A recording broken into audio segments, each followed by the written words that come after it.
나누겠습니다. 3번 읽으면서 기다린다는 말이 많이 나오는 걸 보니 왜 제목이 기다림인지는 알 수 있으시겠죠. 네. 저는 지난 구정 때 설날이죠. 베트남을 다녀왔습니다. 네. 기도해 주셔서 감사합니다. 네. 자세한 이야기는 다음에 아마 할 기회가 있을 것 같습니다. 그래서 베트남에서의 이야기는 조금 뒤로 하고요. 개인적으로 한 10일 열흘 정도 선교 이 기간 동안 저와 제 아내는 스라의 3명의 아이들과 떨어져 지냈습니다. 네. 코로나도 온 가족이 5명이 함께 걸려가지고 이렇게 떨어져 있지 않았었거든요. 그래서 같이 아프고 같이 견뎠기 때문에 이렇게 오랜 기간 동안 얼굴을 서로 보지 못한 게 거의 처음이었던 것 같아요. 아니나 다를까 저와 제 아내는 베트남에 도착한 지 며칠 안 돼서 저희 아이들을 그리워하기 시작했습니다. 밥은 잘 먹고 있나? 잘 놀고 있나? 이놈의 새끼들 또 싸우고 있지는 않나? 셋째 잘 돌봐줘야 되는데 이런 걱정들을 하면서 그리워했습니다. 선교 사역이 마무리되어 갈수록 저와 제 아내는 이렇게 하나님의 은혜를 누리는 것도 있었지만 이제 아이들을 만날 순간이 다가오는구나 하면서 기대하면서 또 기다렸습니다. 이제 저희 부모님으로부터 아이들은 잘 있으니까 더 푹 쉬었다 와라, 피곤할 텐데, 이런 부모님들의 권면을 뒤로 하고 불이 나게 저녁에 아이들을 데리러 갔습니다. 버선발로 뛰어나와서 울면서 안아줄 것을 기대했는데요. 정말 몇 달 몇 년과 같은 기다림 끝에 만나는 저희 가족의 상봉은요, 생각보다 잔잔했습니다. 안아주고 잘 있었냐는 인사가 끝나기 무섭게 저희 아이들은 각자의 방에 들어가서 각자 놀 것을 놀았습니다. 뭔가 눈물을 흘릴 준비를 하고 이렇게 나갔다가 이 눈물이 나왔다가 갈 곳을 잃고 다시 들어간 느낌? 그런 느낌이었습니다. 그렇구나, 보고 싶었다 얘들아, 이런 느낌이었어요. 그 오랜 기다림은 뭐였을까? 나는 뭘 기대한 걸까? 나는 뭘 기다린 걸까? 이런 생각들을 하면서 이제 장인 장모께 인사드리고 감사하다 이렇게 인사하고 이렇게 약간 섭섭하기도 하고 화도 나는데 잘 지내는 걸 보니 다행이 되고 하면서 그 시간이 허무하고 이럴 거면 좀 쉬고 올 거 그랬나 이런 생각도 들고 막 복합적이었습니다. 여러분, 신앙생활에는요 여러 가지 측면들이 있습니다. 하나님의 도우심으로 인한 기쁨과 감사 당연히 있고요. 또 하나님이 없는 것 같은 고난의 시간들도 있습니다. 근데 제 생각에 신앙에서 이 단어를 생각하면 정말 할 말이 많아지는 것 같아요. 기다림이요. 기다림. 간절한 소망과 소원을 갖고 기도하고 그것에 대한 응답을 기다리는 것. 말씀을 통해서 우리에게 응답하신 하나님이시고 또 하나님의 때에 시적절하게 응답하신 하나님이다라고 고백하고 또 찬양도 했죠. 주님의 시간에 주의 뜻 이루어지길 기다려. 그렇게 고백하지만 기다림이라고 하는 것은 사실 언제나 우리에게 꽤 큰 짐을 짊어주고 또 물음표를 남기는 것 같습니다. 도대체 언제? 도대체 언제? 혹시 여러분들은 영적인 기다림 가운데 계십니까? 어떠한 것을 기다리고 계신가요? 오늘은 성경이 말하는 기다림의 영적인 의미에 대해서 함께 나누고 싶습니다. 여러분, 구약 성경의 제일 마지막이 뭐죠? 여기 수료하신 분들 꽤 있는 것 같은데 성경 강좌. 구약 성경의 제일 마지막은 말라기입니다. 그러므로 그 구약 성경에서 제일 역사의 가장 마지막에 기록된 책이 말라기이겠죠. 이렇게 한 번에 초술에 배부를 수는 없으니까 성경에 기록된 역사로서의 가장 마지막의 이야기는요, 포로 귀환 이후에 성전을 건축한 이야기가 담겨 있는 느헤미야입니다. 이스라엘 백성들은요, 이 느헤미야 시대 이후에 느헤미야의 시대 이후에 400년 정도를 기다리면서 예수님을 맞이하게 됩니다. 신약으로 넘어가게 되는 거죠.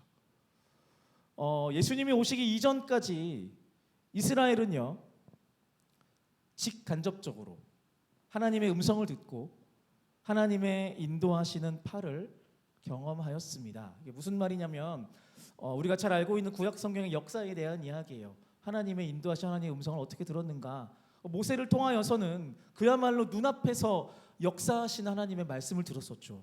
하나님의 명령을 그들이 행하면 바위에서 물이 나오고 바다가 갈라지고 하늘에서 먹을 것이 떨어지고 그런 일들을 직접 경험했었던 시기였었죠. 또 다윗을 통하여서는 한 사람의 순종을 통해 약속하시고 말씀하시는 하나님을 경험했었던 시절이었습니다. 실제로 이 약속은 이스라엘 역사에 아주 커다란 굵직한 축을 만들었죠. 또한 수많은 선지자들을 통하여서는 하나님을 떠나서 죄를 짓는 이스라엘을 향하여 호소하시는 하나님의 음성을 들어왔습니다. 말씀하시는 하나님, 그리고 듣는 그들의 백성들. 말씀하시는 하나님, 듣는 이스라엘 백성들. 이들이 자신들의 죄로 인해서 하나님의 징벌이죠. 바벨론의 포로로 끌려간 지 70년. 그러니까 결코 짧지 않은 이 시간이요, 예레미야 선지자를 통해서 약속하신 시간이었어요. 70년이요. 실제로 하나님의 역사가 이 70년이 끝난 후에 정말 기적처럼 나타나서 그들이 포로에서 귀환이 됐죠. 포로에서 귀환되어서 다시 고향 땅으로 돌아왔습니다. 하나님의 집인 성전을 재건하면서 다시는 하나님을 떠나지 않겠습니다라는 마음으로 이 성전을 다시 재건하고 신앙의 각성을 위해서 노력해 왔습니다. 여기에 대한 기록이 우리가 알고 있는 구약 성경의 에스라, 느헤미야 이 책에 담겨져 있는 내용들입니다. 다시는 하나님을 떠나지 않겠노라고, 다시는 우리가 하나님의 음성을 멀리하지 않겠노라고 말이죠. 그런데 여러분, 이렇게 다시 돌아와서 성전을 재건, 하나님의 집이죠, 성전을 재건하고 이제 우리가 다시는 주님을 떠나지 않겠습니다 라고 결단하고 나서 400년 동안 성경은 그들에게 나타난 하나님에 대한 기록을 하지 않습니다. 어디에도 보이지 않습니다. 어디에서도 들리지 않습니다. 몇 년이요? 400년이요. 결코 짧은 시간이라고 할 수 없는 이 시간을 바벨론에서 페르시아와 로마 제국에 의해 점령당하고 또 식민지 생활을 하면서 이들은 그저 기다리고 또 기다렸습니다. 그 시간 동안 이스라엘은 모세를 통해 주신 율법을 더욱 명확히 알기 위해서 굳게 붙들고 있었죠. 계속해서 그것을 복기하고 또 선지자들의 약속인 엘리야와 메시아가 오실 것이다라는 그 약속을 소망하며 기다리며 400년을 살았습니다. 물론 이 시간이 헛된 시간은 당연히 아닙니다. 성전 중심의 신앙 체계를 견고히 하는 시간이었고요, 이스라엘로서의 그 혈통을 잃지 않기 위해서 치열하게 싸우고 훈련받는 시간이었다라고 할 수 있습니다. 그런데 기다림이라고 하는 건 언제나 달콤하고 의미 넘칠 수 없습니다. 기다림은 어렵습니다. 고됩니다. 끝을 모르기 때문이죠.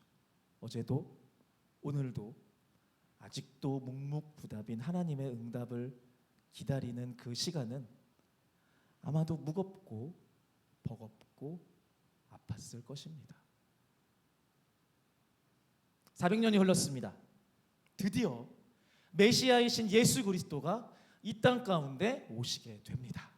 그리고 12제자를 필두로 많은 이스라엘 백성들이 직접 듣고 배우며 훈련받는 시간이었습니다.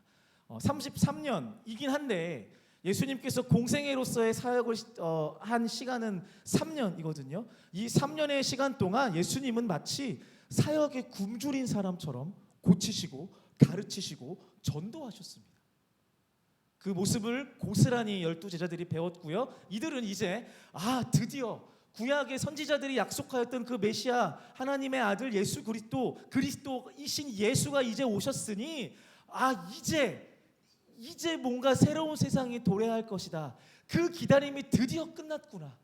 와, 그 길었던 400년의 시간, 나의 아버지 기억도 안 나는 우리의 선조들이 기다렸던 그 기다림이 드디어 끝났구나라고 생각했지만 그 달콤함은 그리 길지 않았습니다. 예수님은 십자가에 못 박혀 죽으시고 무덤에 안치됩니다.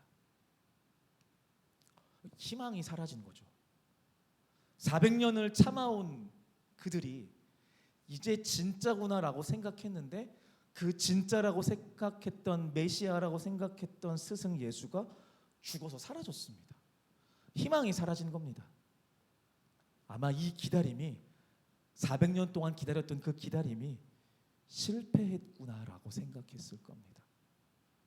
기다림의 시간이 무의미하게 여겨지고 마치 꿈을 꾼 것처럼 3년의 시간을 잊고 그들은 아무 일도 없었다는 듯이 3년 전의 그 모습, 그 일상으로 모두 돌아가 버립니다. 3일, 단 3일의 시간이었지만 부활을 믿지 못했던 그들은 조금도 이제 더 이상 기다릴 생각이 없는 거예요. 너무 힘들었거든요. 너무 지쳐버렸거든요. 어떻게 더 기다려요? 끝났다라고 생각했을 거예요. 그러나 이 3일이 끝이 아닌 기다림의 시간이어야 했죠. 적어도 예수께서 제자들에게 이르시되 인자가 장차 사람들의 손에 넘겨져 죽임을 당하고 제3일에 살아나리라. 아멘. 이 예수님의 말씀을 직접 들은 제자들은 그 예수님의 무덤에 있었던 3일을 기억하고 기다렸어야 됐습니다. 상실의 시간이었습니다.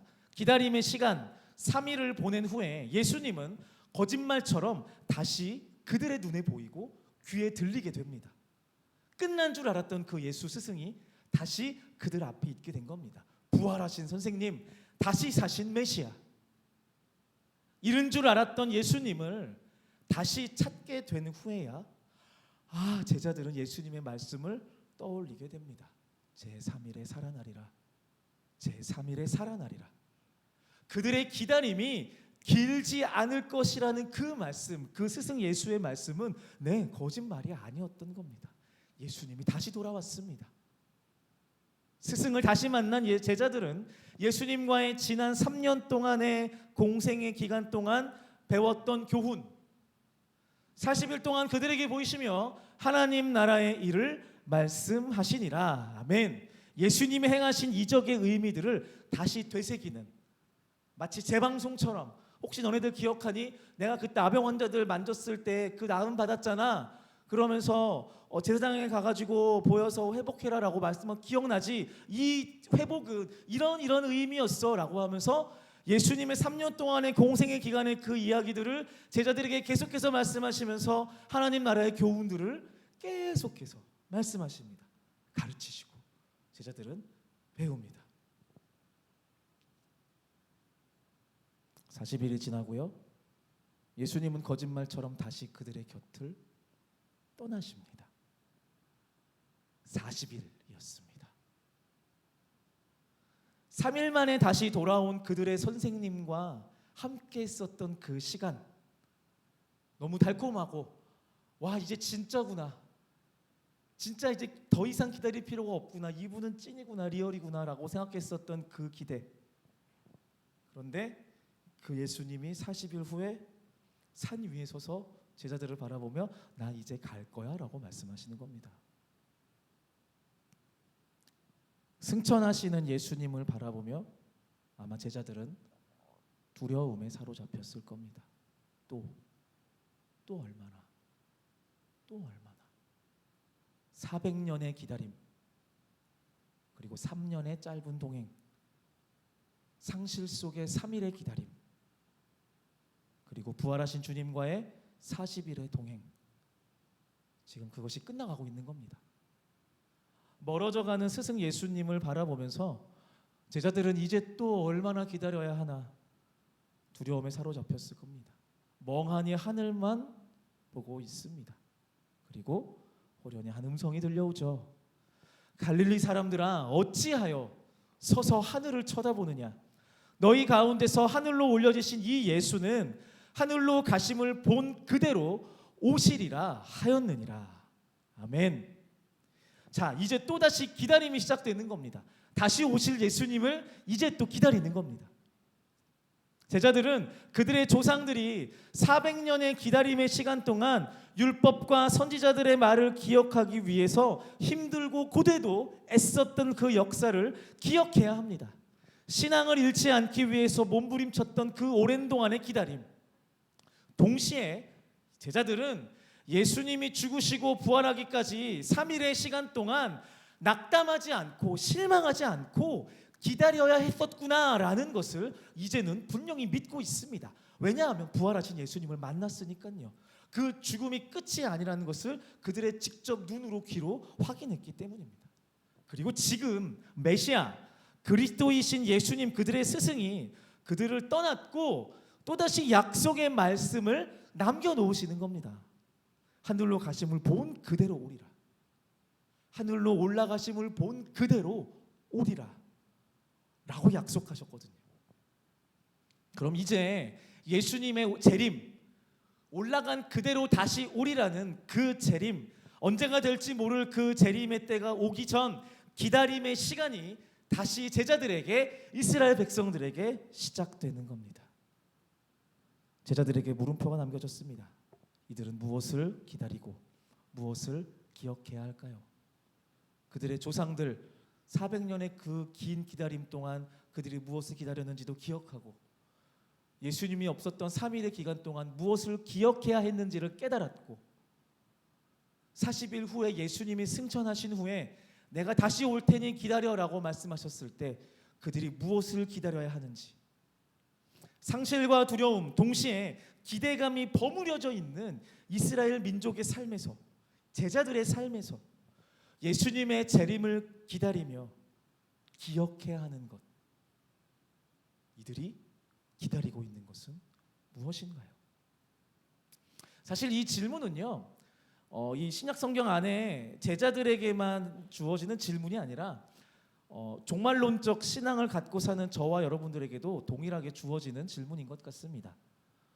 우리는 예수님의 재림을 기다리고 있습니다. 동의가 안 되시면 좀 곤란합니다. 우리는 예수님의 재림을 기다리고 있습니다. 네, 그날이 모든 인생의 마지막 날이고 선과 악 간에 심판하시는 예수님과 믿는 자의 구원을 동시에 확인하는 날이기 때문입니다. 예, 우리는 그날을 기다립니다. 중요한 것은 우리가 기다리는 그 종말이 지금도 계속해서 지연되고 있다는 겁니다. 도무지 올 생각을 안 하십니다. 사실 이 부분이 우리의 기다림을 무겁게 합니다. 지연되는 종말, 아직 오시지 않는 주님. 기다림의 시간 동안 고통은 가중되고 끝을 소망하는 우리도 지쳐갑니다. 특히 정말 예기치 않았던 큰 재난과 어려움을 만날 때에는 더 큰 절망에 빠지게 되죠. 이렇게 물으면서 도대체 언제까지 이렇게 살아야 됩니까? 언제까지? 천재지변이나 국가의 재난과 같은 시련뿐만이 아니라 코로나 이런 것처럼요. 그런 것뿐만이 아니라 어떤 개인의 크고 작은 고난들을 지나가면서 사람들은 자신들의 믿음과 신앙을 돌아보게 됩니다. 말씀드렸다시피 지난 몇 년 동안의 코로나 기간 동안 정말 많은 사람들이 오랫동안 절망했었죠. 언제 끝나나? 언제 정말 종결되나? 또 우리 주변에 슬프고 아픈 교우들의 소식을 접하면서 중보하면서 기도하면서 눈물을 흘리며 어쩌면 우리 중에 많은 사람들은 하나님을 향해서 원망의 기도를 올렸을 겁니다. 어찌 이러십니까? 어찌 이러십니까? 좋으신 하나님을 믿지만 도무지 끝날 것 같지 않은 고난이 찾아오는 그 삶에 지쳐갔을 겁니다. 그런데 이런 절망을 살아야 했던 사람들은요, 지금 이 시대를 살아가는 우리뿐만이 아닙니다. 성경 속에 히브리 교회, 갈라디아 교회, 고린도 교회, 세상의 핍박과 부조리들에 지쳐서 신앙을 저버리고 공동체를 포기하고 진리를 왜곡하는 크리스찬들이 실제로 생겨났던 교회들입니다. 기다림에 지쳤던 거죠. 기다리고 기다리다가 더 이상 못 기다리고 그들의 신앙을 저버렸던 사람들의 이야기가 신약 성경의 그 서신서, 바울의 서신서에 나타납니다. 예수님의 재림을 기다리는 신앙인의 삶이 그때나 지금이나 매 한 가지 다 똑같구나라고 생각할 때 그들에게도 그랬듯이 우리에게도 이 기다림의 시간을 견뎌나가는 것은 결코 쉬운 것이 아닙니다. 우리는 이 고된 기다림의 시간을 어떻게 견뎌나갈까요? 예수님이 다시 오시겠다라는 그 기다림을 갖고 살아가는 우리이지만 그 기다림이 길어지고 기다림이 또 길어질 때에 우리는 어떠한 힘으로 이 기다림을 붙들고 살아갈 수 있을까요? 답은 말씀 안에 있습니다. 예수님은요, 저와 여러분들을 고아와 같이 두지 않으시겠다라고 약속하셨죠. 절망과 같은 기다림의 시간 동안 우리를 위로해 주실 분을 보내신다라고 약속하셨죠. 사도행전 1장 5절에 요한은 물로 세례를 베풀었으나 너희는 몇 날이 못 되어 성령으로 세례를 받으리라 하셨느니라. 아멘. 사도행전 2장 17절에 하나님이 말씀하시기를 말세에 내가 내 영을 모든 육체에 부어주리니 너희의 자녀들은 예언할 것이요 너희의 젊은이들은 환상을 보고 너희의 늙은이들은 꿈을 꾸리라. 아직도 끝나지 않은 예수님의 재림 이전에 이 기다림의 시간 동안 성령님께서 우리와 동행하시며 우리를 도우시게 된다라고 성경에서 약속하고 있는 것입니다. 이거는요, 과거형이 아닙니다, 여러분. 현재까지 이어지는 진행형의 사건이에요. 임마누엘의 하나님이라고 하죠. 임마누엘, 하나님이 우리와 함께 하셨다? 아니요, 함께 하신다요. 과거의 사건으로 끝나는 게 아니라는 거죠. 우리와 함께 하신 하나님은 이 끝없는 기다림의 시간 동안 오순절에 임하신 성령을 통해서 그 약속을 완성하십니다. 그 기다림의 시간이 헛되지 않도록, 지치지 않도록 우리가 그 신앙을 떠나서 멀리하고 마치 작은 아들 탕자처럼 그 집을 떠나서 방탕히 내 멋대로 살고 싶어 할 때에 우리의 바지끄댕이를 붙잡으면서 가지 말라고, 이곳에서 기다리라고, 내가 너와 함께 하겠다고, 내가 너에게 힘을 주겠다고, 내가 너의 위로자이고 너의 기억 속에 성부 하나님과 성자 예수님을 기억하는 그 선한 기억을 계속해서 부어줄 것이고 그 기다림의 시간을 견뎌나갈 수 있는 힘을 내가 줄 것이다라고 인격적이신 성령님께서 우리 가운데 끊임없이 말씀하시는 겁니다. 그래서 이 성령 충만한 이 제자들의 그 삶을 기록한 사도행전의 역사 속에서 제자들의 삶이, 그리스도인들의 삶이 세상이 감당하지 못하는 믿음의 삶이다라고 고백하고 있는 것입니다. 예수님의 재림을 기다리며 성령님의 도우심을 힘입는 삶은 끝없는 기다림으로 인해 지치기보다 그 성령님으로 인해 하루하루 주님 다시 오실 날을 소망할 수 있고 그 성령님으로 인해 오늘 하루를 가치 있게 만드는 원동력이 되는 것입니다. 말씀을 마무리하겠습니다. 우리는 각자 자기만의 기다림의 시간을 보내고 있습니다. 어떤 분들은 병에서 고쳐지기를 기다리고, 어떤 분들은 가난에서 구제되기를 기다리고, 어떤 부모님들은 자녀들의 믿음이, 가족들의 믿음이 더욱 커지기를 기도하며 기다립니다. 신앙 안에서 지금보다는 더 나은 삶, 괜찮은 인생의 모양이 내게 찾아오기를 기다립니다. 그리고 동시에 여전히 즉각적으로 응답되지 않아서 기다려야 하는 크고 작은 두려움을 갖고 기다립니다. 이 모든 두려움들, 우리가 그 두려움에 사로잡힐 때 그때마다 기억해야 하는 사실은, 고백해야 하는 것은 성령님이 나와 함께 하신다라는 것입니다. 성령님이 나를 도우신다라는 것입니다. 내가 그 성령님을 뒤돌아 잊고 귀를 막을 때에도 성령님은 나를 잊지 않고 나를 도우시는 분이라는 사실입니다. 기다림의 시간이 그저 무의미하게 버티고 버텨야 하는 시간이 아니라 이 기다림의 터널이 끝났을 때의 기쁨과 감격을 소망하게 만들어주는 그 힘을 우리 성령님께서 우리한테 끊임없이 부어주고 계시는 것입니다. 우리 각 사람들에게 지금 우리가 지나가는 이 어두운 이 통로가 끝날 것 같지 않은 이 기다림의 시간이 결코 땅에 떨어지거나 가치 없는 시간이 아니었다라는 것을 우리 성령님께서 우리한테 말씀하시는 것입니다. 너무 감사하지 않나요?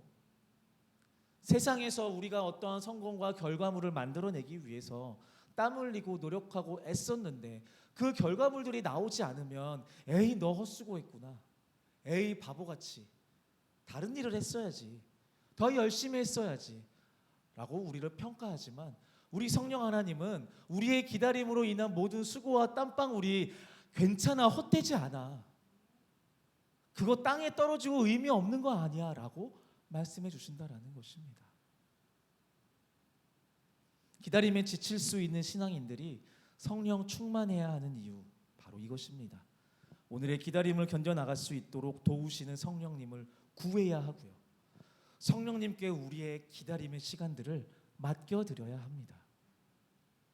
사랑하는 성도 여러분, 그러므로 날마다 성령에 충만하여 주님 약속하신 그날을 소망하며 오늘의 기다림을 맞이하시기를 바랍니다. 제가 속 시원하게 여러분들의 기다림이 다음 주 화요일 19시에 끝날 겁니다 라고 말하면 너무 좋겠죠. 누가 아멘 하신 것 같은데요. 네. 모릅니다. 그렇게 말하는 사람이 있다면 의심하십시오. 이상한 겁니다. 하나님의 때는 우리 인간의 생각으로는 예상할 수도 없고 알 수도 없습니다. 기다리되 낙심하지 마시고 소망 가운데, 우리 주님이 주시는 소망 가운데 감사함으로 구하며 살아가시는 그런 저와 여러분들 다 되시기를 바랍니다. 이 시간 우리가 함께 찬양 같이 하고 싶은데요. 찬양하기 전에 우리 시작하면서 함께 배웠던 찬양인데 가사를 다시 한번 고백해 보도록 하겠습니다. 네. 같이 하셨던 분들은 아마 이 가사가 이래서 했던 거구나라고 아실 것 같고요. 조금 늦게 오신 분들은 이 가사를 읽어보면서 말씀을 다시 한번 떠올려 보셨으면 좋겠습니다. 네, 가사를 좀 띄워주시겠어요? 네, 같이 읽어보겠습니다. 시작. 짙은 고난에 지칠지라도 주의 자리에 있겠습니다.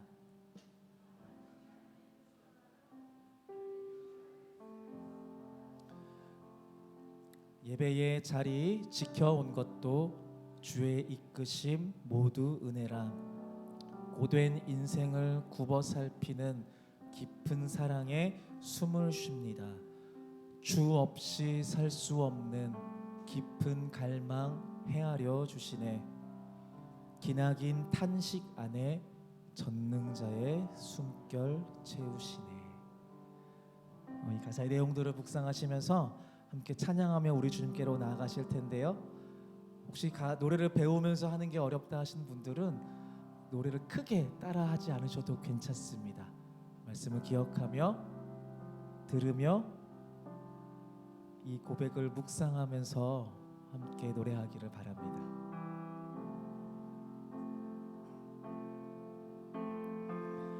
짙은 고난에 지칠지라도 주의 자리에 있겠습니다. 험한 시간에 두셨더라도 주의 시간을 살겠습니다. 자리 예배의 자리 지켜온 것도 주의 이끄심 모두 은혜라. 고된 인생을 굽어 살피는 깊은 사랑에 숨을 쉽니다. 주 없이 살 수 없는 깊은 갈망 헤아려 주시네. 기나긴 단시간에 전능자의 숨결 채우시네. 짙은 고난에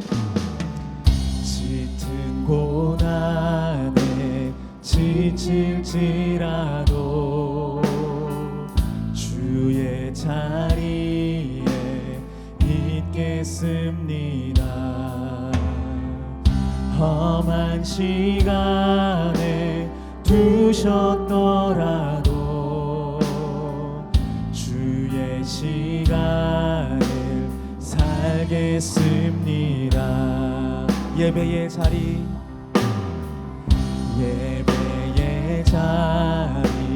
지켜온 것도 주의 이끄심 모두 은혜라. 고된 인생을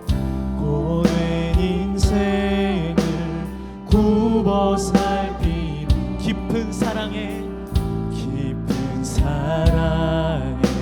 숨을 쉽니다. 주 없이 살 수 없는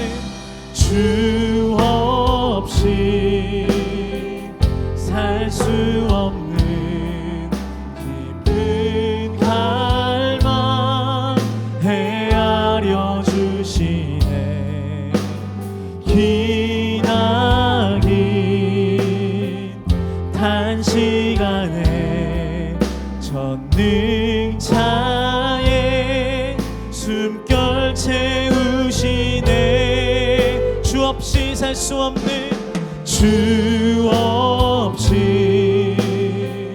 살 수 없는 깊은 갈망 헤아려 주시네. 기나긴 단시간에 전능자의 숨결 채우시네. 짙은 고난에 지칠지라도 주의 자리에 있겠습니다. 험한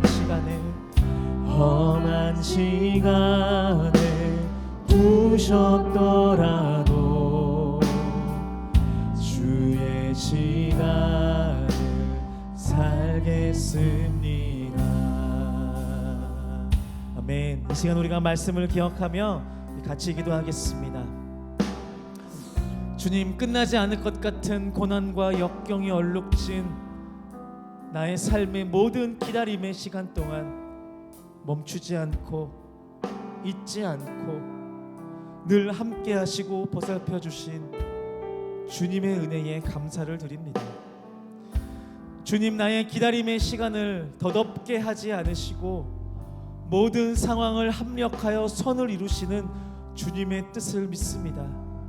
주님, 나는 연약하오니 내 안에 거하시며 역사하시고 인도하시는 성령 하나님, 주님 나를 가르쳐 주시고 말씀하여 주셔서 주여 이 기다림의 시간을 복된 시간으로, 감사함으로 간구하는 시간으로 채워 주시옵소서.